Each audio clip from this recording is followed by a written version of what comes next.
Hola, ¿qué tal? Soy Israel Molina y soy integrante del grupo número 4. Nuestro grupo va a hacer la presentación de lo que es todo lo que es la encuesta para la investigación de nuestro proyecto de investigación. Voy a compartir pantalla para que vean lo que vamos a proyectar.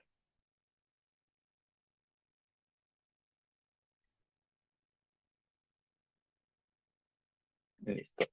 Bueno, eh, comenzamos, ¿sí? El tema de investigación de nosotros es consecuencias del uso de pantallas electrónicas en la noche en la memoria a corto y largo plazo en los estudiantes de la Unidad Educativa Pío Montúfar de la ciudad de La Tacna. Vuelvo a nombrar a los integrantes del grupo. Mi nombre es Israel Molina, Verónica Castro, Victoria Salazar, Esther Ricorte, Giancarlo Andrade, Jesús Navarrete, Yesenia Granda y Magali Delgado. El objetivo general es analizar las consecuencias del uso de pantallas electrónicas en horarios de la noche, en la memoria a corto y largo plazo en los estudiantes de la unidad educativa Pío Montúfar, con el fin de comprender su impacto en el rendimiento cognitivo y académico, debido a la posible alteración de los procesos de retención y recuperación de la información causadas por hábitos tecnológicos inadecuados.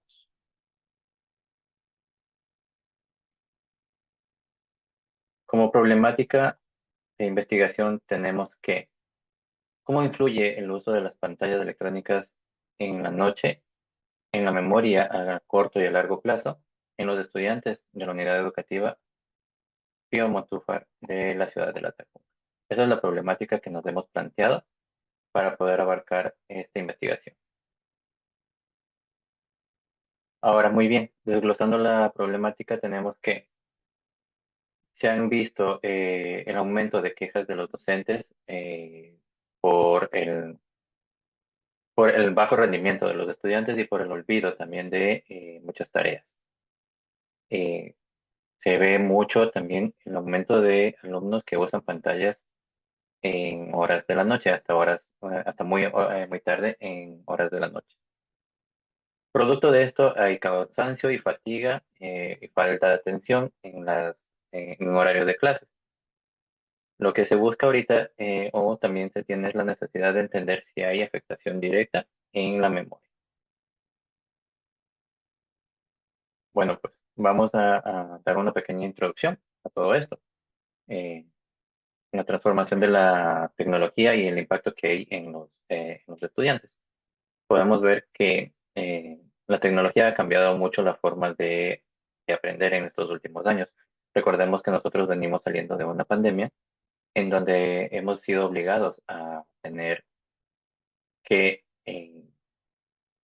utilizar ciertos aparatos electrónicos para poder ya sea comunicarnos, realizar tareas, inclusive ver clases o estar conectados en conferencias, a lo que muchas de las personas les llamaban como teletrabajo o teleconferencias de forma virtual. Entonces, el uso progresivo de estos aparatos nos han obligado a nosotros a depender mucho más de los mismos durante estos últimos años. El acceso fácil a la información también hace que nosotros tengamos ciertas distracciones o aparezcan nuevas distracciones, como por ejemplo es estar conectados más de una hora o más de 2 horas a redes sociales como TikTok, Instagram, Facebook y otras más, produciendo también que nos desconectemos del mundo real y estemos anclados al mundo virtual. Por otro lado, el uso nocturno de las pantallas provoca que los estudiantes estén más conectados virtualmente, ya sea con amigos, compañeros o con los profesores, hasta determinadas horas o hasta altas horas de la noche, produciendo todo lo que nosotros estamos comenzando a investigar, que son el deterioro cognitivo de sus habilidades.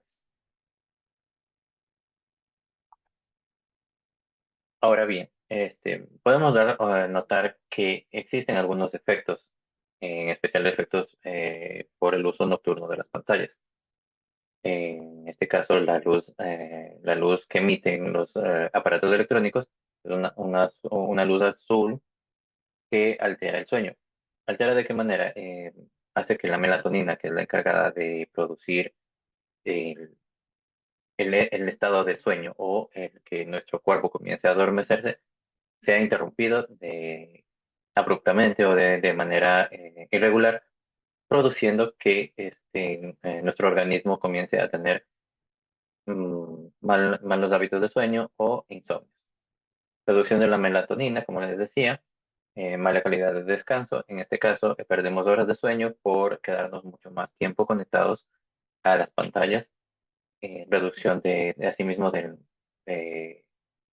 del descanso profundo, o sea, del sueño profundo, en donde nuestra memoria comienza a realizar todo su proceso de cognición.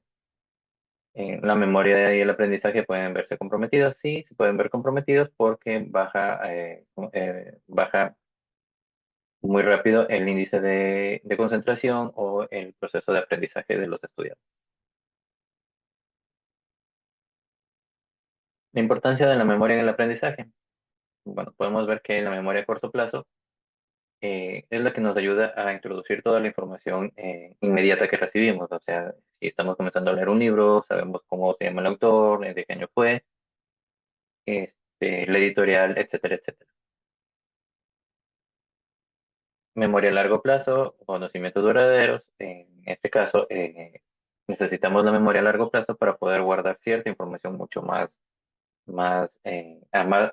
como dice la palabra, a largo plazo, como por ejemplo el saber cómo manejar una bicicleta, el saber cómo conducir un vehículo, el saber cómo caminar o el saber cómo respirar. Ya. Entonces, cada una de estas necesita descanso para poder consolidarse dentro de nuestro sistema nervioso o dentro de nuestra psiquis. Necesitan descanso, en este caso profundo, y duradero, largo, determinado, para poder consolidar toda la información que hemos recibido durante el día para que pueda ser almacenada completamente. Muy bien, dentro del enfoque institucional, la investigación que se va a hacer se basa en quejas que se han recibido de parte de la unidad educativa Pío Montúfar en la ciudad de La Tacunga. Entonces, a este grupo de personas, en este caso esta investigación va dirigida para profesores, estudiantes, padres de familia, que nos van a colaborar con cierta información o van a ser los que presten la información sobre qué es lo que está sucediendo dentro de la unidad educativa. Dentro de esto, dentro de la unidad educativa vamos a analizar ciertos puntos, uno de los cuales va a ser los hábitos tecnológicos de los estudiantes. Vamos a descubrir, vamos a ver, vamos a investigar sobre cómo ellos utilizan sus tecnologías, ya sean los teléfonos, tablets o computadoras portátiles o computadoras de escritorio, y saber qué tiempo le dedican a cada uno de ellos. Con todo esto se busca entender cómo estos hábitos de los estudiantes en especial afectan negativamente el rendimiento cognitivo, ya sea en su atención escolarizada, en cómo resuelven sus tareas, cómo ellos descansan, qué tiempo dedican para el descanso y cómo ellos manejan todos estos hábitos. Muy bien, dentro de esto vamos a ver sobre la justificación.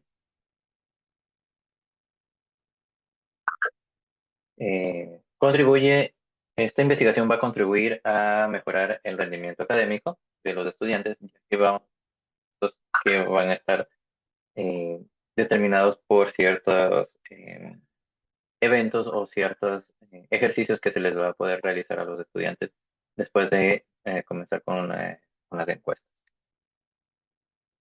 Ayudar de forma consciente a formar conciencia sobre los hábitos digitales, es decir, vamos a crear conciencia sobre qué es lo que debemos hacer, cómo debemos manejar, de qué hora a qué hora vamos a utilizar. ¿Por qué es tan nociva el quedarnos pegados o el quedarnos conectados a ciertas redes sociales por un determinado lapso de tiempo?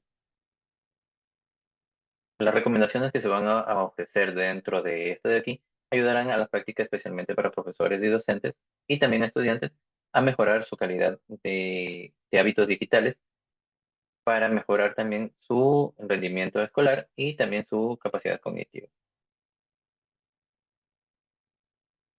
Ok, la metodología que se va a utilizar primeramente está dirigida para los estudiantes de la unidad educativa Pío Montúfar de la ciudad de Guayaquil, de la ciudad de Latacunga, que estarán usando una encuesta inferencial para la recolección de los datos. Los resultados a obtener de la investigación serán prever o ver el uso nocturno de en las pantallas y sus consecuencias en el ámbito cognitivo. Estudiar el contexto real que permitirá generar soluciones para poder evitar este tipo de hábitos negativos. Y a la vez también promover el equilibrio entre la tecnología y la salud mental, que es esencial para un buen manejo de la cognición. Muchas gracias.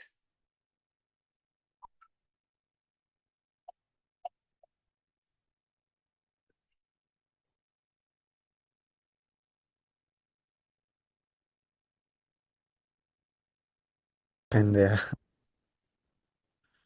Y como tenemos a continuación los datos que se realizó en la encuesta de la respectiva pregunta donde los encuestados de el programa Jamovi.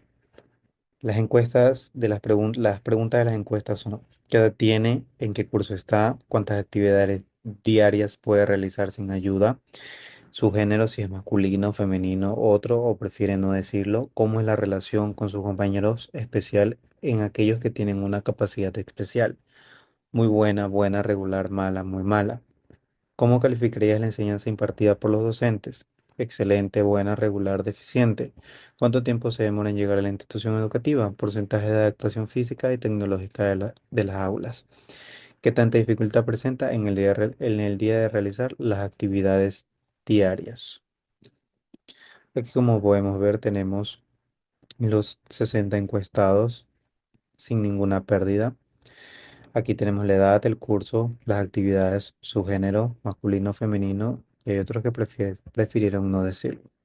Su relación, muy bueno, bueno, malo, bueno, la enseñanza, el tiempo, la adaptación, la dificultad, los lugares, la participación y los días. Entonces, ahora lo que vamos a hacer son los grafos. Ahora lo que vamos a hacer es la exploración descriptivas. Por su edad, las variables, por su género. Aquí vamos a ver si es que hay una pérdida. No hay ninguna pérdida. Aquí vamos a calcular su media. Aquí está su mediana y su moda. La media, su mediana y su moda. También podemos hacer de la enseñanza, aunque también podemos verlo reflejado en gráfico, tanto de su edad, que comienzan desde los 10 años, hasta que finaliza en los 19 años, que son los estudiantes que están que son los estudiantes que están en bachillerato. Aquí podemos ver, también le podemos ver las actividades en las variables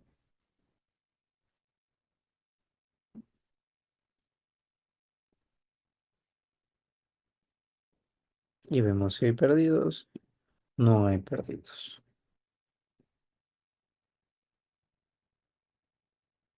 Y así es como podemos ver su edad, sus actividades,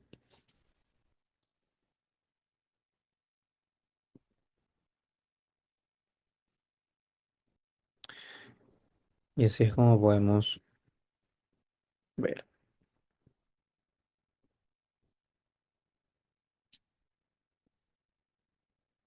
sus días también.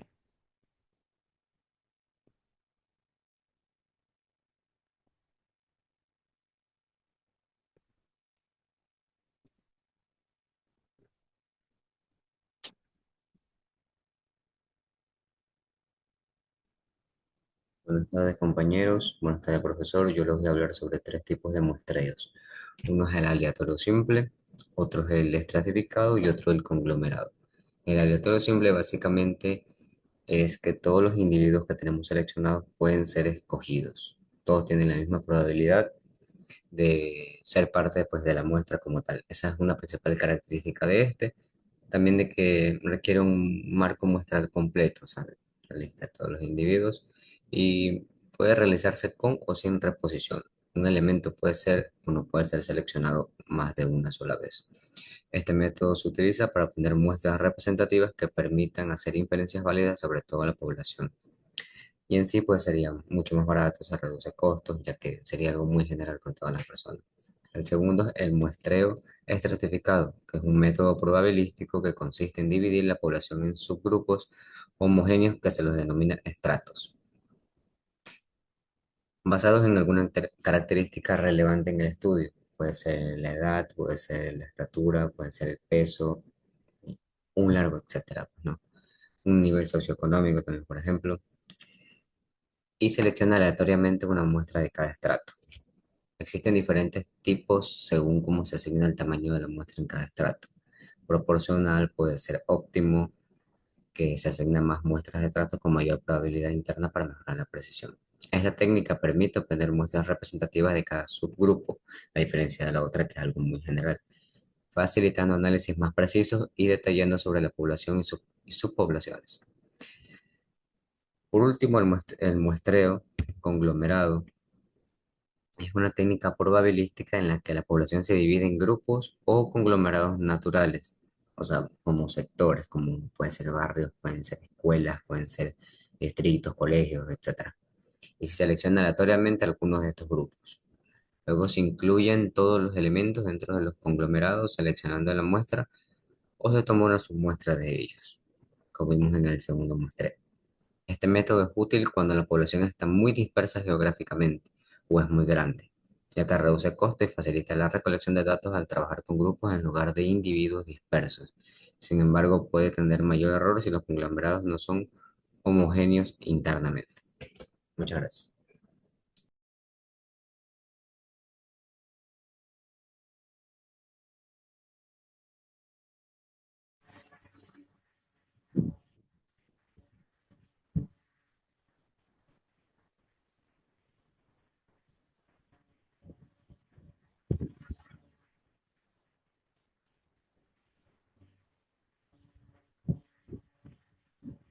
Bueno, en teoría ya sabemos que hay dos tipos de variables, las variables cuantitativas y las variables este, cualitativas. Decimos que las variables cuantitativas son las que son ordinales y las variables cualitativas son nominales o ordinales. Sabemos el concepto de las variables, pero ahora vamos a ver cómo ponemos las variables en el programa de Jamovi. Para esto ya tenemos instalado el programa, entramos y buscamos la palabra variable, seleccionamos el primer casillero y aquí vamos a poner nuestra primera variable, que es una variable cualitativa. En este caso vamos a poner la variable de sexo. En la descripción le vamos a poner el sexo del paciente. En la descripción no es tan importante, pero es necesaria. Decimos que las variables cualitativas pueden ser nominales y cuando se trata de género, pues la podemos describir, ¿no? Y la podemos describir por niveles, y cuando se trata de niveles son por números enteros, ¿no? Y para esto, entonces ya tenemos nuestra primera variable cualitativa, tenemos que es de tipo de medida nominal y es un entero, ¿no? Ahora nos vamos a datos y en el primer casillero vamos a describir nuestra primera variable. En este caso le vamos a dar un número 1 y número 2. aquí en el cuadrito de niveles le vamos a dar la descripción, que a la 1 le vamos a poner masculino y el 2 le vamos a poner femenino. Ya que tenemos nuestra primera variable cualitativa, vamos a pasar en el segundo casillero y vamos a hacer una variable cualitativa ordinal, ¿no? Ahora vamos a poner, yo voy a hacer una variable que se trata de cómo se encuentra el paciente, su estado, y aquí le voy a poner estado del paciente, pero vamos a abreviarla y aquí en la descripción le vamos a poner lo que estado del paciente. Una vez que ya tenemos esos datos, le vamos a, en tipo de medida, vamos a decir que es una variable ordinal y le vamos a dar, como la vamos a describir, también le vamos a dar números y en números es entero. Entonces nos vamos en la barra y la vamos a describir con números. Y en niveles le vamos a dar las características, la descripción. Ahí vamos a poner bueno. En el 2 le vamos a poner malo. En el 3 le vamos a poner regular.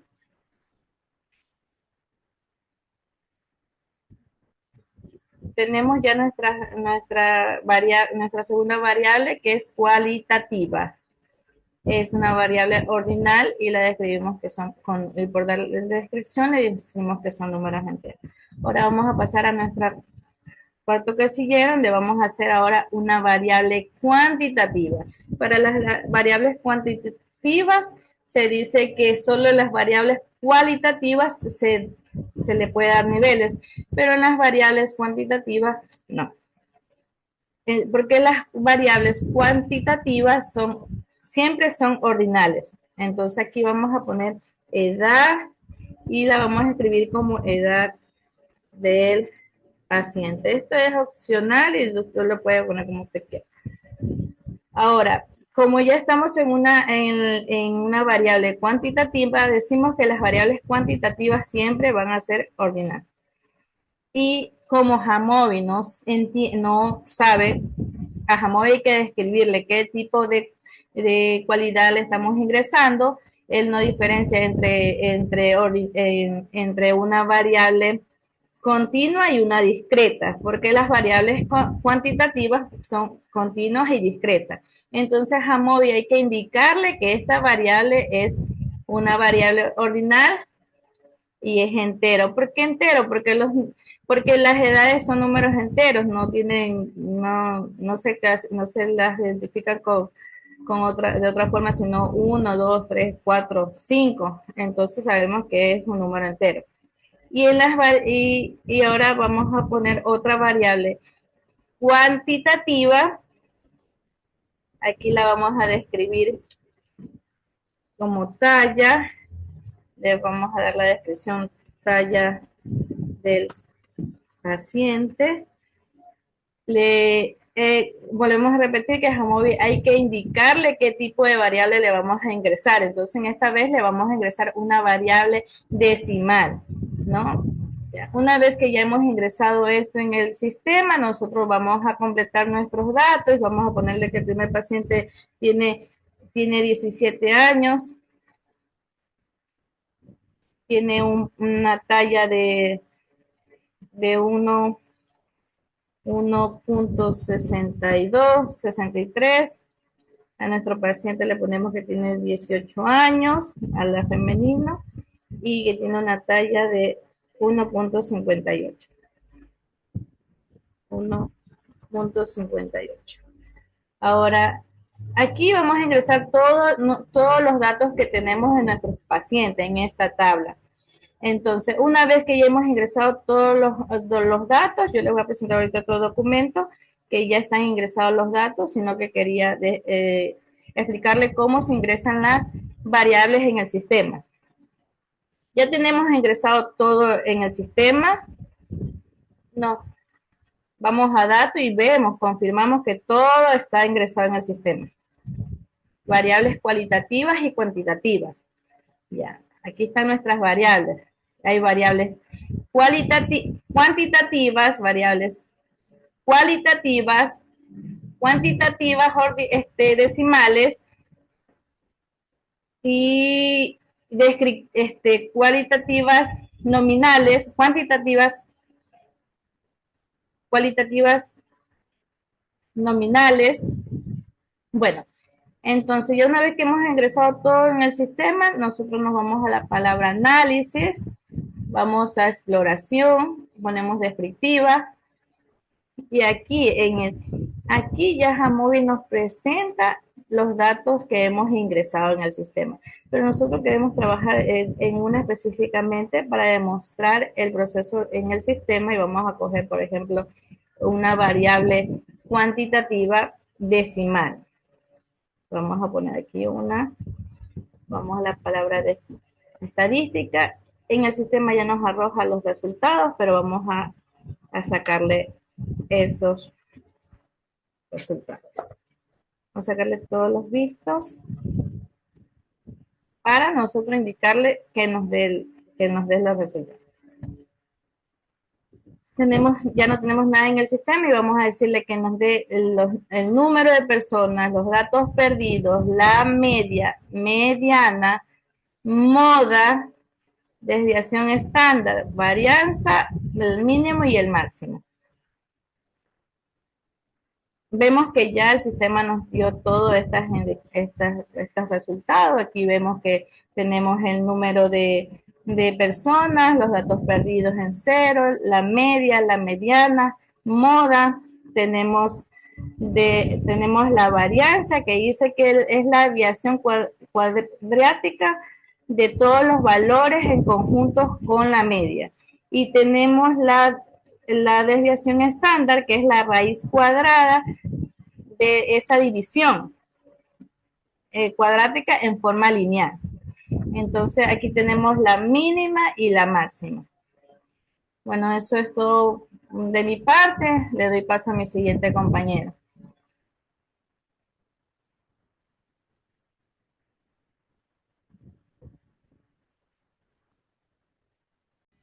Variables estadísticas. Las variables estadísticas son características o cualidades de una persona, animal u objeto, las cuales se puede medir.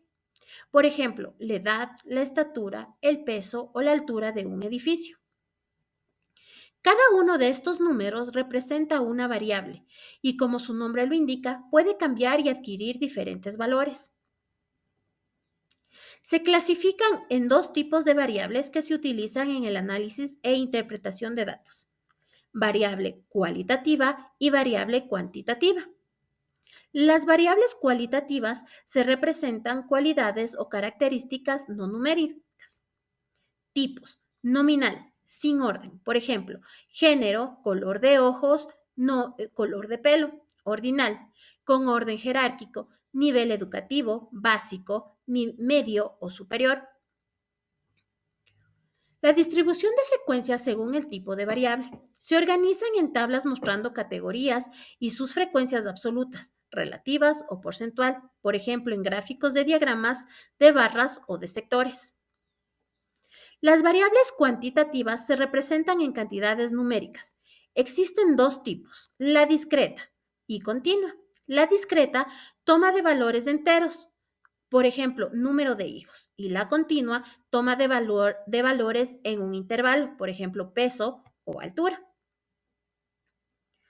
Las variables discretas son aquellas que no aceptan un valor entre dos números consecutivos. Si se tienen los datos, por ejemplo, de 1, 2, 3, 10, 15, no puede aparecer un 1.48, porque el 1 salta directamente al 2. Generalmente las variables discretas son resultados de un conteo y no permiten los números decimales. Las variables continuas son aquellas que pueden tomar cualquier valor entre dos intervalos o números. Por ejemplo, si necesitas describir la estatura de un grupo de basquetbolistas, seguramente no podrás utilizar los números 1 y 2, pero sí las variables 1.78, 1.65, etc., porque la altura suele expresarse de esa manera. Las distribuciones de frecuencias. Datos discretos. Tablas con valores puntuales y sus frecuencias. Datos continuos. Se agrupan en intervalos y se calculan frecuencias. Gráficos, histogramas continuos o diagramas de barras discretas.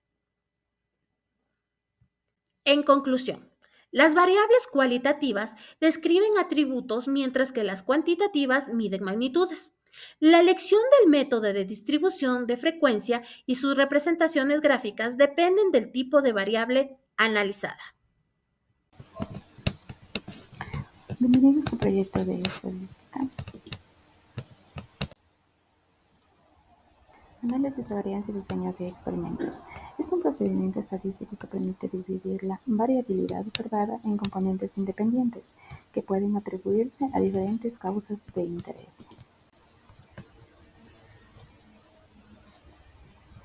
El diseño de experimentos es un método sistemático utilizado en estadística, aplicada para evaluar las numerosas alternativas posibles en una o varias variables de diseño.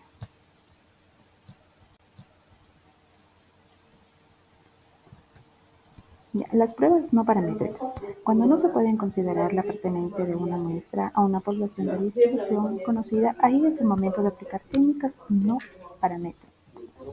La prueba de los signos es una prueba no paramétrica, la cual se utiliza para comparar dos muestras relacionadas o pareadas. Este se basa en la comparación de signos de las diferencias entre las observaciones pareadas. Se puede determinar si hay una diferencia significativa entre las medianas de dos poblaciones relacionadas. Es útil cuando no se cumplen los supuestos de normalidad o igualdad de varianza. Las pruebas basadas en la distribución chi al cuadrado. Esta prueba nos da manera de decidir si los datos se ajustan lo bastante bien a nuestra idea o debemos revisarla. Para la prueba de bondad necesitamos una variable o una idea o hipótesis de la distribución de la misma. ¿Qué datos necesitamos para aplicar la prueba de bondad de ajuste? Valores de datos que son una muestra aleatoria simple de la población completa. 2. Datos categóricos o nominales. La prueba de bondad del ajuste no es adecuada para datos continuos. Un conjunto de datos lo bastante grande como para esperar al menos 5 valores en cada categoría de datos observada. La prueba de chi cuadrado, también conocida como chi cuadrado o de Pearson, es uno de los métodos utilizados para probar una hipótesis en una investigación.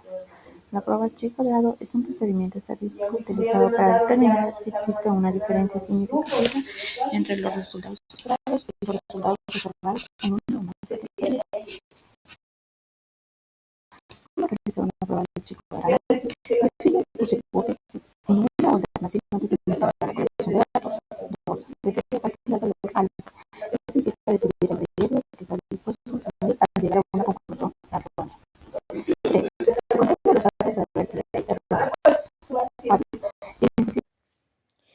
Estimación y dosima de hipótesis, exactitud, sesgo y precisión.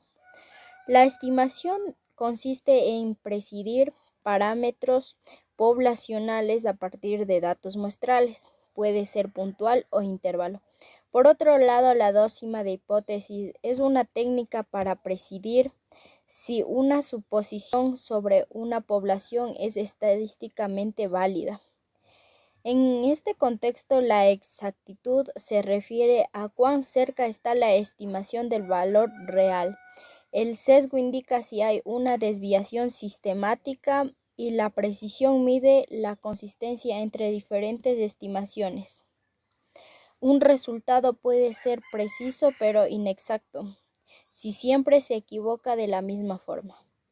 O exacto pero impreciso si acierta pero no con mucha variación. Comparación de pruebas de dos muestras que no siguen una distribución normal. Cuando se comparan dos grupos de datos que no tienen una distribución normal, se debe usar pruebas no paramétricas. Dos pruebas comunes son Mann-Whitney-U, usado cuando las muestras son independientes, y Wilcoxon, usado cuando los datos son pareados. Como antes y después de un tratamiento, estas pruebas analizan las medidas y los rangos en un lugar de las medidas como hace la T de Student, son ideales para variables ordinales o cuando hay pocos datos y no se cumple el supuesto de normalidad. No necesitan varianzas iguales ni datos distribuidos simétricamente. Comparación de pruebas de más muestras que no siguen una distribución normal. Cuando hay más de 2 grupos a comparar y los datos no siguen una distribución normal, se usan pruebas no paramétricas como de Kruskal-Wallis para muestras independientes y Friedman para muestras relacionadas.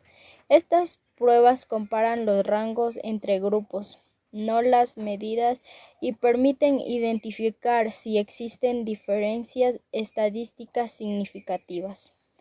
Son útiles en estudios con pequeñas muestras, datos originales o con valores atípicos. Aunque no dicen cuál grupo difiere de cuál, sino detecta si hay al menos una diferencia. Son una alternativa robusta al ANOVA tradicional cuando no se cumplen sus supuestos. En conclusión, pues esto es cuando trabajamos con datos estadísticos, es la clave para saber cómo estimar valores poblacionales y comprobar hipótesis. Para eso usamos métodos como la estimación puntual o por intervalo y pruebas de hipótesis, evaluando siempre la exactitud, el sesgo y la precisión de los resultados. Cuando los datos no siguen una distribución normal, no podemos aplicar pruebas tradicionales. En su lugar, usamos pruebas no paramétricas. Para 2 muestras destacan Mann, Whitney y Wilcoxon. Para más de 2, Kruskal-Wallis y Friedman. Estas técnicas permiten comparar grupos de forma confiable sin depender de la normalidad, lo que la hace muy útil en las investigaciones reales. Introducción a la indiferencia estadística. La indiferencia estadística es el proceso de sacar conclusiones sobre una población a partir de los datos de una muestra. Como no siempre es posible estudiar a toda la población, se analiza una parte y se usan métodos matemáticos para estimar valores o comprobar hipótesis de un cierto nivel de confianza. Estimaciones y dócimas relacionadas con una variable aleatoria. Estimaciones con una variable aleatoria. Estimación puntual es un único valor calculado a partir de una muestra que sirve como mejor aproximación al valor de la población. Ejemplo, si la media muestral de ingresos es $500, esa es la estimación puntual de la media poblacional. Estimación por intervalo es un rango dentro de la cual se espera que esté el parámetro poblacional con un nivel de confianza como 95%. Ejemplo, la media se estima entre $480 y $520 con 95% de confianza. Estimaciones y dócimas no relacionadas con dos variables aleatorias, donde se analizan dos variables como altura y peso, se estudian relaciones entre ellas. Covarianza indica si dos variables aumentan, disminuyen juntas, positiva o en direcciones opuestas, negativa. Coeficiente de correlación de Pearson. Mide la fuerza y dirección de la relación lineal. R igual a 1, relación positiva perfecta. R igual menos 1, relación negativa perfecta. R igual 0, no hay relación lineal.